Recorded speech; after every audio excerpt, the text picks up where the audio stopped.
ॐ नमो भगवते वासुदेवाय। कृष्णाय वासुदेवाय हरये परमात्मने प्रणतः क्लेशनाशाय गोविन्दाय नमो नमः। नारायणं नमस्कृत्य नरं चैव नरोत्तमं देवीं सरस्वतीं व्यासं ततो जयमुदीरयेत्। अथ एकत्रिंशोऽध्यायः। देवहूतिरुवाच लक्षणं महदादीनां प्रकृतेः पुरुषस्य च स्वरूपं लक्ष्यते मीशां येन तत्पारमार्थिकम्। यथा सांख्येषु कथितं यन्मूलं तत् प्रचक्ष्यते भक्तियोगस्य मे मार्गं ब्रूहि विस्तरशः प्रभो। विरागो येन पुरुषो भगवन् सर्वतो भवेत् आचक्ष्वजीवलोकस्य विविधा मम संसृतिः।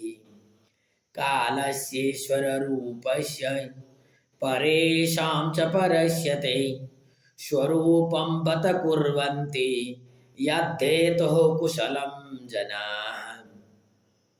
लोकस्य मिथ्याभिमतेरचक्षुषश्चिरं प्रसुप्तस्य तमस्य नाश्रय श्रान्तस्य कर्मष्वनुविद्यया धिया त्वमाविरासि किल योगभास्करः। मैत्रेय उवाच इति मातुर्वचः श्लक्ष्णं प्रतिनन्द्य महामुनिः आबभाषे कुरुश्रेष्ठ प्रीतस्तां करुणार्दितः। श्रीभगवानुवाच भक्तियोगो बहुविधो मार्गैर्भामिनि भाव्यते स्वभावगुणमार्गेण पुंसां भावो विविद्यते। अभिसन्धाय हिंसां दम्भं मात्सर्यमेव वा सम्भ्रमे भिन्नदृग्भावं मयि कुर्यात् स तामसः। विषयान् विसन्धाय यश ऐश्वर्यमेव वा अर्चादावर्चयेद्यो मां पृथग्भावः स राजसः। कर्मनिर्हारमुद्दिश्य परस्मिन् वा तदर्पणं यचेद्यष्टव्यमिति वा पृथग्भावः स सात्विकः। मद्गुणश्रुतिमात्रेण मयि सर्वगुहाशये मनोगतिरविच्छिन्ना यथा गङ्गां वसुम्बुधौ।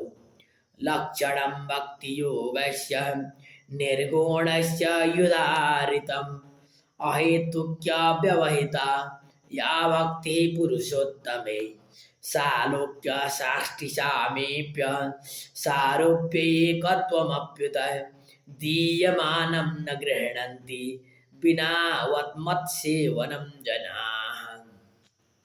स एव भक्तियोगाख्य आत्यन्तिक उदारितः येनातिव्रज्य त्रिगुणं मद्भावायोपपद्यते। निसेवितेन निमित्तेन स्वधर्मेण महीयसा क्रियायोगेन सस्तेन नातिहिंस्रेण नित्यशः। मद्धिषण्या दर्शनस्पर्श पूजास्तुत्यभिवन्दनैः भूतेषु मद्भावनया सत्त्वेन संगमेन च महतां बहुमानेन दीनानामनुकम्पया मैत्र्या चैवात्मतुल्येषु यमेन नियमेन च आध्यात्मिकानुश्रवणान् नाम संकीर्तनाच्च मे आर्जवेनार्यसङ्गेन निरहं क्रियया तथा। मद्धर्मणो गुणैरेतैः परे संशुद्ध आशयः पुरुषस्याञ्जसा वेति श्रुतमात्रगुणं हिमां यथा वातरथो घ्राण मा वृङ्क्ते गन्ध आशयात् एवं योगरतं चेत आत्मानमविकार्यत अहं सर्वेषु भूतेषु भूतात्मावस्थितः सदा तमोवज्ञाय मां मर्त्यः कुरुतेर्चाविडम्बनम् यो मां सर्वेषु भूतेषु सन्तमात्मानमीश्वरं हित्वार्चां भजते मौढ्याद् भस्मन्नेव ज्योतिषः द्विषतः परकाये मां मानिनो भिन्नदर्शिनः भूतेषु बद्धवैरस्य न मनः शान्तिमृच्छति अमुच्चावचरद्रव्यैः क्रियायुतपन्नया नगै नैव तुष्यर्चितोर्चायां भूतग्रामावमानिनः अर्चादावर्चयत्तावदीश्वरं मां स्वकर्म कृते यावन्न वेदस्वहृदि सर्वभूतेष्वस्थितम् आत्मनश्च परस्यापि यः करोत्यन्तरोदरं तस्य भिन्नादृशो मृत्युर्विदधे भयमुल्बणम् अथ मां सर्वभूतेषु भूतात्मानं कृतालयम् अर्हयेद्दानमानाभ्यां मैत्र्या भिन्नेन चक्षुषा जीवाः सृष्टा ह्यजीवानां ततः प्राणाभृतं शुभे जीवाः सृष्टा ह्यजीवानां ततः प्राणाभृतः शुभे ततः सचित्ता प्रवरास् ततश्चेन्द्रियवृत्तयः तत्रापि स्पर्शवेदिभ्यः प्रवरारसवेदिनः तेभ्यो गन्धविदा श्रेष्ठास्ततः शब्दविदो वराः रूपभेदाभिदस्तत्र ततश्चोभयतो दतः तेषां बहुपदा श्रेष्ठाश्चतुष्पादस्ततो द्विपाद ततो वर्णाश्च चत्वारस्तेषां ब्राह्मण उत्तमः ब्राह्मणेष्वपि वेदज्ञो यार्थज्ञोऽभ्यधिकस्ततः अर्थज्ञाः संशयच्छेत्ता ततः श्रेयान् स्वकर्म कृते मुक्तसङ्गस्ततो भूयात् न दोग्धाधर्ममात्मनः तस्मान्मय्यर्पिता शेषः क्रियार्थात्मा निरन्तरः मय्यर्पितात्मनः पुंसो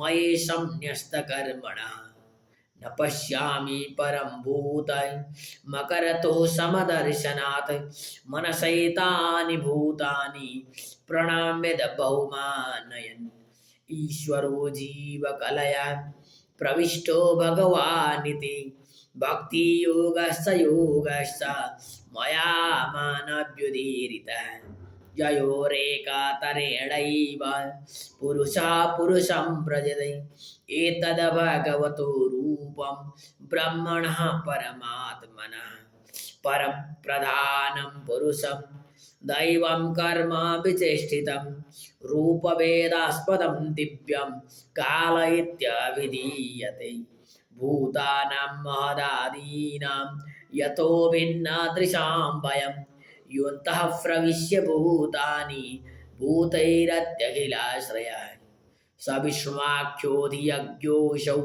कालः कलयतां प्रभुः न चास्य कश्चिद्दयितो न द्वेष्यो न च बान्धवः आविशत्य प्रमत्तोऽसौ प्रमत्तं जनमन्तकृते यद्भयाद् भाति भातोऽयं सूर्यास्तपति यद्भयात् यद्भयात् वर्षते देवो भगणो भाति यद्भयात् यद्वनस्पतयो भीता लताश्चौषधिभिः स्वे स्वे काले विगृह्णन्ति पुष्पाणि च फलानि च स्रवन्ति सरितो भीता नोत्सर्पत्युदधिर्यतः अग्निरिन्दे सगीर्भिर्भूर्णमज्जति यदभयात् नभो ददाति स्वशतां पदं यन्नीयमाददः लोकं स्वदेहं तनुते महान् सप्ताविरावृतं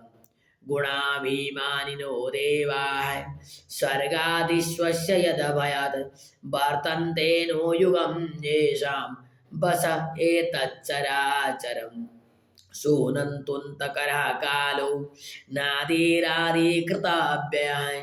जनं जनेन जनयन् मारयन् मृत्युनान्तकम् सोनन्तोऽन्तकरः कालो नादिरादिकृताव्ययः जनं जनेन जनयन् मारयन् मृत्युनान्तकम् ओम जय जय श्रीमद्भागवते महापुराणे पारमहंस्यां संहितायां तृतीयस्कन्धे कापिलेयोपाख्याने एकोनत्रिंशोऽध्यायः।